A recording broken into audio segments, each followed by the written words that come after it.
नमस्कार। हृदय से की गई प्रार्थना कभी अनसुनी नहीं जाती। राजस्थान में भगवान श्री कृष्ण के एक दयालु भक्त थे, नाम था रमेश चंद्र। उनकी दवाइयों की दुकान थी। उनकी दुकान में भगवान श्री कृष्ण की एक छोटी सी तस्वीर एक कोने में लगी थी। वे जब दुकान खोलते, साफ सफाई के उपरांत हाथ धोकर नित्य भगवान की तस्वीर को साफ करते और बड़ी श्रद्धा से धूप इत्यादि दिखाते। उनका एक पुत्र भी था, राकेश, जो अपनी पढ़ाई पूरी करके उनके ही साथ दुकान पर बैठा करता था। वह भी अपने पिता को ये सब करते हुए देखा करता, और चूंकि वह नए जमाने का पढ़ा लिखा नवयुवक था, लिहाजा अपने पिता को समझाता कि भगवान वगैरह कुछ नहीं होते, सब मन का वहम है।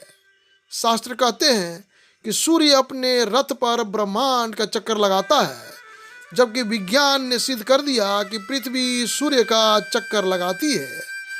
इस तरह से रोज विज्ञान के नए नए उदाहरण देता, यह बताने के लिए कि भगवान नहीं है। पिता उसको स्नेह भरी दृष्टि से देखते और मुस्कुरा कर रह जाते।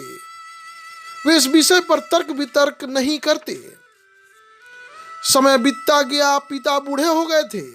शायद वे जान गए थे कि अब उनका अंत समय निकट ही आ गया है। अतः एक दिन अपने बेटे से कहा, बेटा, तुम भगवान को मानो या न मानो, मेरे लिए ये बहुत ही है कि तुम एक मेहनती, दयालु और सच्चे इंसान हो। परंतु क्या तुम मेरा एक कहना मानोगे? बेटे ने कहा, कहिए न पिताजी, जरूर मानूंगा। पिता ने कहा, बेटा, मेरे जाने के बाद एक तो तुम दुकान में रोज भगवान की इस तस्वीर को साफ करना, और दूसरा, यदि कभी किसी परेशानी में फंस जाओ तो हाथ जोड़कर श्री कृष्ण से अपनी समस्या कह देना। बस मेरा इतना कहना मान लेना। पुत्र ने स्वीकृति भर दी। कुछ ही दिनों के बाद पिता का देहांत हो गया। धीरे धीरे समय गुजरता रहा। एक दिन बहुत तेज बारिश पड़ रही थी। राकेश दुकान में दिन भर बैठा रहा और ग्राहक कम हुए।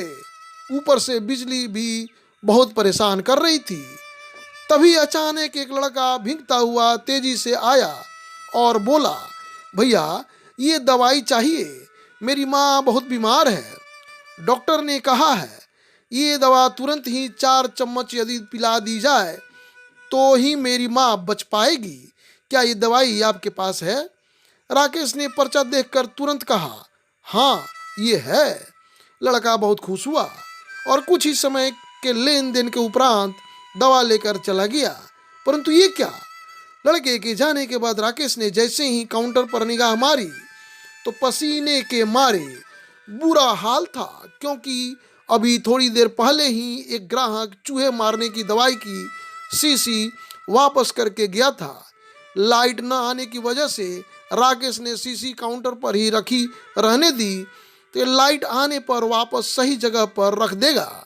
पर जो लड़का दवाई लेने आया था वह अपनी शीशी की जगह चूहे मारने की दवाई ले गया, और लड़का पढ़ा लिखा भी नहीं था। हे भगवान, अनायास ही राकेश के मुंह से निकला, ये तो अनर्थ हो गया।